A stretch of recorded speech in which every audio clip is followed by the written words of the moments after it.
एक लंबे समय पहले एक गांव में आदित्य और भावना नामक पति पत्नी रहते थे। उनका चित्रा नामक एक सुंदर सी बेटी थी। वो एक छोटी सी घर में रहते थे। आदित्य एक बहुत नेक इंसान था और जितना उसके पास था उतने में ही खुश रहने वाला था। वो पानी पूरी बेच के आए हुए पैसों से ही अपने परिवार की देखभाल करता था। हर रोज वो सुबह उठ के पानी पूरी बना के बेचने जाता था।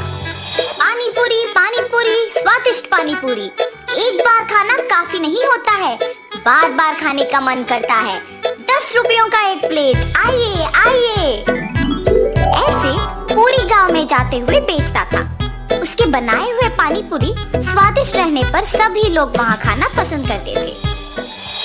रोज की तरह वो एक दिन पानी पूरी बेच के अंधेरा होने पर वापस घर जाते रहता है, जब उसे रास्ते में कुछ लोग भागते हुए नजर आते हैं।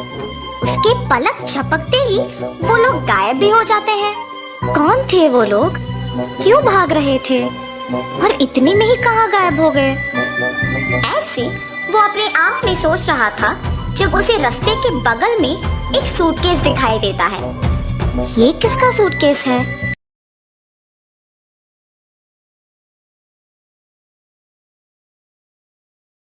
देंगे। ऐसे सोच के वो सूटकेस अपने साथ अपने घर ले जाता है।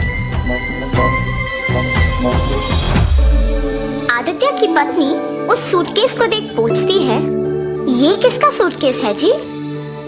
मुझे नहीं पता, आते समय रास्ते में मिला था मुझे। क्या है सूटकेस में? नहीं, मुझे नहीं पता, मैंने देखा ही नहीं। अच्छा, तो फिर रुकिए, मैं पहले ये देखती हूँ कि इसमें है क्या। और ऐसे सूटकेस खोलती है। सुनिए, इधर आके देखिए तो कि इसमें है क्या। हाँ, क्या है? पास आके देखने पर वो सूटकेस हीरे, मोती और सोने से भरा हुआ था। देखा आपने? कितने हीरे, कितना सोना है इसमें। अब हमें कभी वापस मेहनत करने की जरूरत ही नहीं पड़ेगी। भावना, ये सूटकेस हमारा नहीं है, किसी ने खो दिया इसे। कल सुबह इसे जमींदार के हवाले करने इसे लेके आया हूँ। तो आप क्या इसे जमींदार को लौटाएंगे? हाँ, मैं ये स्वीकार नहीं करूँगी। हम इस सूटकेस को हमारे ही पास रखेंगे। आपको मेहनत करने की जरूरत ही नहीं पड़ेगी। हम आखिरकार बहुत खुश रहेंगे। अपनी पत्नी का उस बात ना स्वीकार करने पर आदित्य उसे दुख ना पहुंचाने के लिए उसे कुछ नहीं कहता है और सोच में पड़ जाता है। अगर मैं उन हीरे और मोती को लेता हूँ तो गलत है, पर अगर मेरी पत्नी वो सब लेती है तो वो मेरी गलती नहीं है ना। ऐसे सोचकर अपनी पत्नी से कहता है, किसी और का कमाया हुआ मुझे खर्च करना ठीक नहीं लगता है। मैं अपने पानीपुरी का दुकान ही चलाऊंगा। तुम्हें जो पसंद तुम वही करो। ऐसे कहने पर उसकी बीवी बहुत खुश होती है। कुछ दिन बाद उसकी पत्नी मिले हुए हीरे, मोती और सोना बेच के एक बड़ा सा घर खरीदती है और वे सब उसी घर में चले जाते हैं। मगर आदित्य अपना पानीपुरी का व्यापार नहीं छोड़ता है। एक दिन जमींदार के पास एक औरत आती है। प्रभु, प्रभु, मेरे घर में किसी ने सारे हीरे, सोना, मेरे गहने चुरा लिया है। मुझे समझ में नहीं आ रहा कि मैं क्या करूं, इसीलिए आपके पास भाग के आई। कृपया मेरी मदद कीजिए प्रभु। फिक्र ना करो माता, मेरे पे भरोसा करके आप चले जाओ। मैं उस चोर को पकड़ के आपको बुलाऊंगा। जमींदार के ऐसे कहने पर वो औरत उन पे भरोसा करके वहाँ से चली जाती है। उसके बाद के कुछ ही दिन में जब आदित्य और उसका परिवार एक बड़ा घर खरीद के उसमें रहने लग जाते हैं, तो गांव के लोग में उन्हीं के बारे में खुसर पुसर शुरू हो जाती है। ऐसे ये बात जमींदार तक भी पहुंचती है। एक साधारण पानीपुरी बेचने वाला एकदम से इतना बड़ा घर कैसे खरीद पाया? पता नहीं प्रभु, किसी को नहीं पता। गांव के सारे लोग भी आश्चर्यचकित होके इसी के बारे में बात कर रहे हैं। ऐसे ही मैं सुन के आपको बताया। ठीक है, उन दोनों को इधर लेके आओ। जी प्रभु। जमींदार के कहने पर सेवक उन दोनों को उनके पास लेके जाते हैं। आदित्य, मुझे तुम्हारे बारे में सब पता है, तुम्हारे व्यापार के बारे में भी पता है। तुम्हें कुछ पूछने के लिए यहाँ बुलाया हूँ। पूछिए प्रभु। कुछ नहीं, तुम इतने कम दिनों में उतना बड़ा घर कैसे खरीद पाए हो? सच बताओ।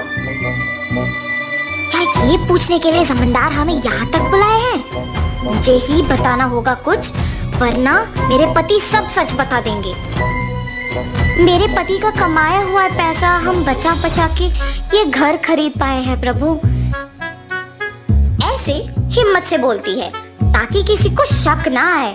माता, आप पे कोई इल्जाम लगाने के लिए मैं आप लोगों को यहाँ नहीं बुलाया हूँ। मेरे पास एक औरत आके बोली है कि उसके गहने और सोना किसी ने चोरी कर लिया और उसी समय में आपने एक बड़ा घर लिया। हालात मुझे आपसे इसे पूछने पर मजबूर कर रहे हैं, तो सच कहिए कि आपको इतने पैसे अचानक कहाँ से मिले? अगर मैं अब भी चुप बैठूंगा तो वो एक बहुत बड़ी गलती होगी और उस औरत के दुख का कारण मैं ही हो जाऊंगा। ऐसे सोचकर आदित्य जमींदार को सच बताने का फैसला करता है। मुझे क्षमा करे प्रभु। और ऐसे जो कुछ भी हुआ वो प्रभु को बताता है और तुरंत वो गहनों वाला सूटकेस उनके हवाले कर देता है। तुम्हें अपनी गलती का एहसास हुआ है और तुमने सच बता के और ये गहने ला के वापस कर दिए, इसीलिए मैं तुम्हें अपनी पहली गलती के लिए माफ कर दूंगा और दंडित नहीं करूंगा। लेकिन याद रखना आदित्य, गलती ना करना जितना जरूरी है उतना ही जरूरी है गलती करने वालों को रोकना। ये कभी मत दोहराओ। जमींदार के माफ करने पर आदित्य उनके कृतज्ञ होता है और वहां से चला जाता है और जमींदार उन गहनों को उस औरत के हवाले कर देता है। आदित्य हमेशा की तरह अपने पानी पूरी का व्यापार करता है और उसी से अपना घर को चलाता है। तो इस कहानी का नैतिक क्या है? गलती नहीं करना है, ये तो सबको पता है, और गलती करने वालों को प्रोत्साहित भी नहीं करना है, ये समझ लो।